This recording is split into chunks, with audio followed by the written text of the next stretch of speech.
Yo, what's up guys? It's your boy Domi Vlogs here with another video, and today I just wanted to go over the official Anime Final Strike update for tier list, because I've gotten a couple DMs questions on my live streams asking about, oh, why is this unit ranked here? Oh, can you go explain the tier list? Why is this unit this low? Blah blah blah.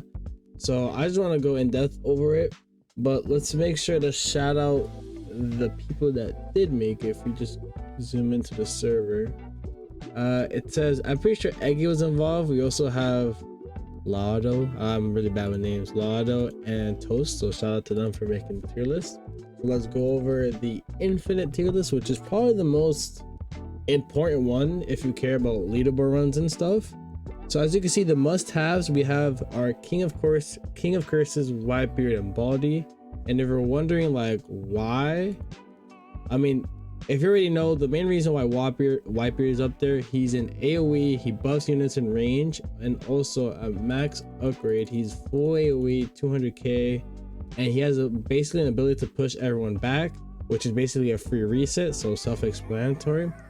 And the reason why Saitama is a must-have is because on pawn placement instantly defeats all enemies on the map, but the kicker is he costs us 1 million.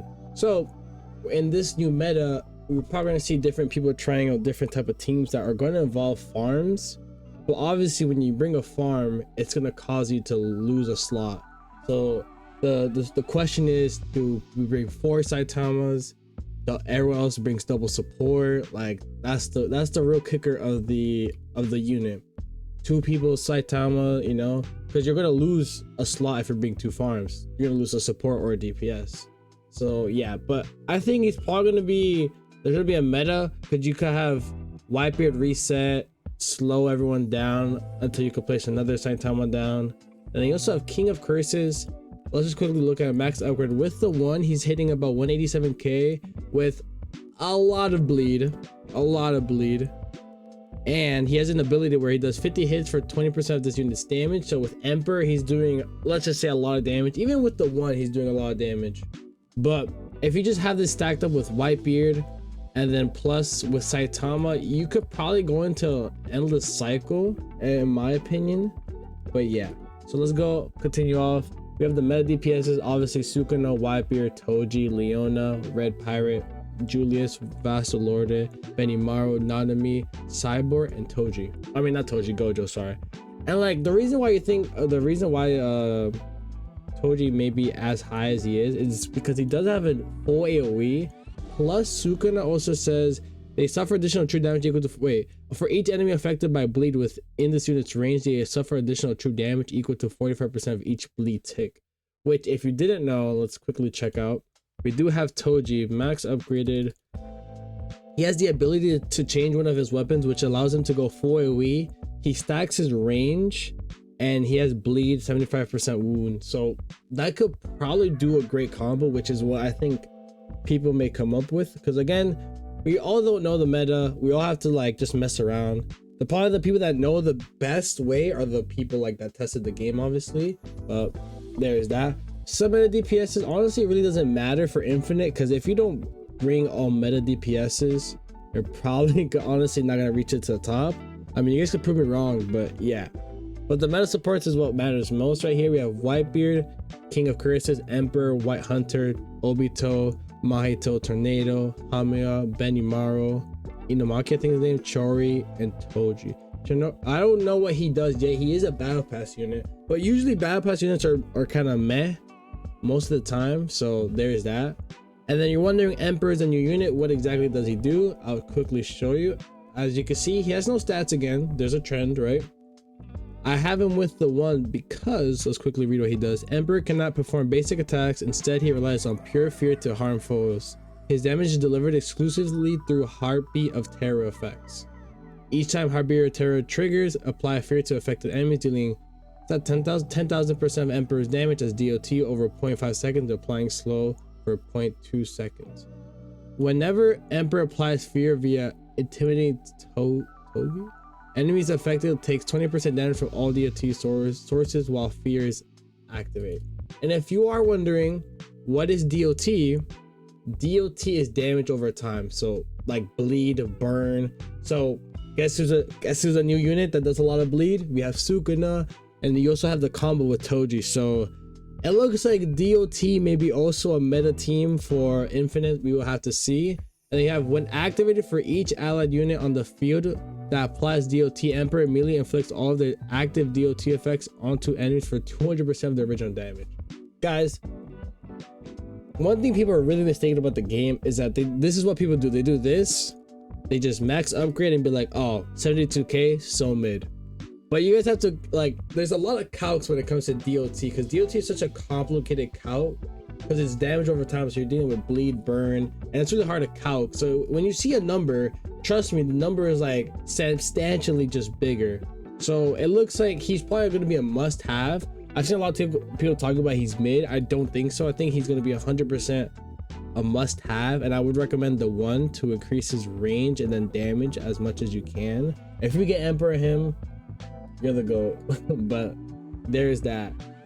And then obviously Smoker, if you've been playing the game, Smoker is like one of the best lows once again. But I think Emperor may be a better support to bring. Maybe one person brings Smoker just because. But yeah, some meta support really doesn't matter, because if you probably just want to be running the meta for the Infinite teams. And then buffers, we have Orihime, Whitebeard, Naruto, and then Esdeath. Then nukes, we have Baldi, King of Curses, Super Goku, Vegeta, and Hashira. And if you're gonna ask my opinion on like the type of teams we're gonna see, I think the most common one will probably be King of Curses, Whitebeard, Toji, Emperor, Shanks. Wait, was that 1, 2, 3, 4, 5, and then maybe Smoker, honestly, because it really depends, because there's so many routes we could go with. We could go double farm, which doesn't show on this list, but there's double farm. Then you also bring Baldi, and then probably bring Shanks, King of Curses, Whitebeard. So that's 6 slots, but you're losing out on the support, which is I mean, you have 2 quote-unquote meta supports. So we just have to see. I'll probably be trying to push leaderboards, so expect a video on that soon, in my opinions on what we should expect. But let's quickly go over the tier list for the traits. As you can see, Emperor, King of Curses, and Toji. And the reason why I think they're like a must, or not a must, but why you want Emperor of them, is because if I understand it correctly, with Emperor boosting so much damage, it also boosts your DOT, which means more damage over time because of your attack stat. If we quickly check, I'm pretty sure that's how it works, if I understand it correctly, right? Bleed within this range, and I'm pretty sure bleed is because of your, yeah. If I'm not mistaken, the higher your attack, the more bleed you're gonna do, pretty much. I could be wrong, but I'm pretty sure that's why Toji and King of Curses are up there with their bleed stacking, and Emperor does like 300%. So there's that. Obviously, the units are the 1. It's either because they're a 2 placement or a 1 placement unit. As you can see up here, pretty sure everyone here is 1 or 2 placements. And then Berserk, I'm pretty sure it's just a crit one, so all these 3 units is crit. Frenzy, self-explanatory. Frenzy's either for supports, even if they're 2 placements, you want 2 of them so you could do more supporting, or if they're just a 3 placement, as you can see, Benimaru. And there's quite a big difference with a Benimaru 3 placement and then the 1 Benimaru because of the burn stacking so much. And then we have the supports. And the reason why Sharpshooter is here is because Sharpshooter gives the best range, and obviously Smoker, Obito, any slower support wants the most range to track the most units on the field. Remember, Enel is outdated. Basically, he got heavily nerfed, so he's not like meta again, if people are wondering. And then the progressive tier list, if you're wondering what the progressive tier list is basically any type of content outside of Infinite and tournaments, because tournaments based on the elements and etc. This is just like doing story, maybe a raid.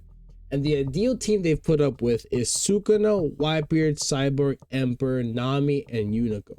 And if you're wondering what Cyborg does, which, oops, I hit the wrong thing. Where is he at? He's right here. His best trait is Frenzy, but I just said it with Dismantle. So, listen, I'm low on rerolls, so I don't really want to risk it that much. But let's just quickly max him out to show you. Frenzy is his best trait, 33k, 27.5 range at 5 seconds. He's kind of cheap low-key, 44.7k. But in my opinion, if you're mainly using him for progressive, which is like a let's say wave 15 or wave 20, in my opinion, his best trait is the one, because the point of a starter unit is to spend as least amount of money and do the most damage as you can, so you can pull up your big guns like Sukuna and King of Curses. But like if it's like a long content like wave 50, you probably want Frenzy. But in my opinion, just for progressive, the one is his best trait, because the point of him is just to put him on the field and stall long enough so you can put your big hitters, because he does really good damage in the beginning, which, as you can see, each wave Cyborg refines his search parameters, gaining 1% damage, 1% range, stacking up to 15 for both stats. Every 5 attacks, Cyborg replaces a part of his body with an upgraded version. Left leg -5 SPA, right leg another -5 SPA, and then when his left arm sacrifices SPA for damage and applies burn DOT, right arm is 5% range. And then at the end, when he hits every attack, which is 5, 10, 15, 20, which he hits 25 attacks, he basically gains all the stats all at once. So as you can see, he's a really good starter unit. If you're wondering what are other quote-unquote options, if you don't feel like farming for Cyborg, even though he's really easy to get, you have Ace. I have him with the one. He is a 2 placement unit, but yeah. And also, where is he at? Goku Black is also a really good starter unit, which I don't know where I can find. Oh, there you go. Every attack he stacks up, deals more damage to the boss, and helps with shields. So those are like ideal starter units. And in my opinion, again, it's just my opinion, if you get the one of him, you shouldn't roll it off, because the point of him is just to place him, do the damage for your bigger DPS to come out. And obviously we have King of Curses, Whitebeard, Shanks, Toji, Nanami, Julius, Leona, Grimjow, Hero Slayer, Ace, Benimaru, Mihawk, Black Goku Black, Gojo, Benimaru, and Cyborg, which makes sense. They're just doing as much damage as possible. I'm pretty sure they're just calculating damage over time. I could be wrong, but I'm assuming that's how it is.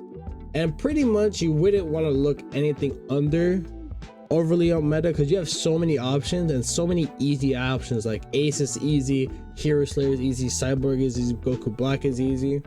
So anything under that, I wouldn't really want to work. If I was a new player, I wouldn't really work on, unless like the only one I would work on is probably like Ichigo, Vegeta, and like Kabuto, just because for progression. Obviously you're not gonna get overly meta that quick, but yeah. Then we go to the meta support: King Curses, Emperor, White Hunter, Tornado, Whitebeard, Amaya, Inamaki, Tsunaki, I don't know, Joker. I still don't know what he does. I'll find out soon. Benimaru, Obito, and Mahito. And if you're wondering what Tornado does, which I'll quickly go over, should have her right here. Boom. Let's just max upgrade her to show you. She's kind of cheap. Oh, she's actually super cheap. Holy, 22.6k, 2-point cooldown, hail unit, so hybrid, 20k damage, 21-point range. Every third attack applies knockback. Each time she knocks back an enemy, her applied slow increases by 2+%. Does it say she slows on top? No, she doesn't. All right, stacking up to 10%. Meteor passive: each time she applies knockback, gains 1 stack up to 10. Begins losing stack every 15 seconds. Each stack grants 5% range.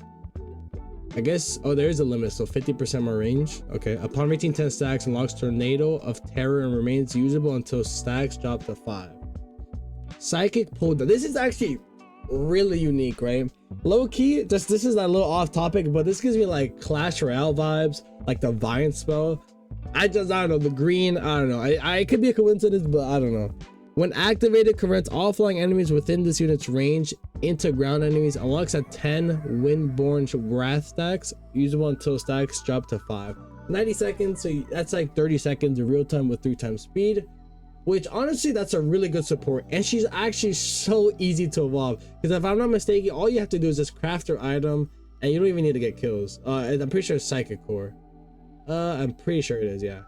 You just craft the item and that's how you easily get her. So the fact that she's a top 4 meta support is kind of huge.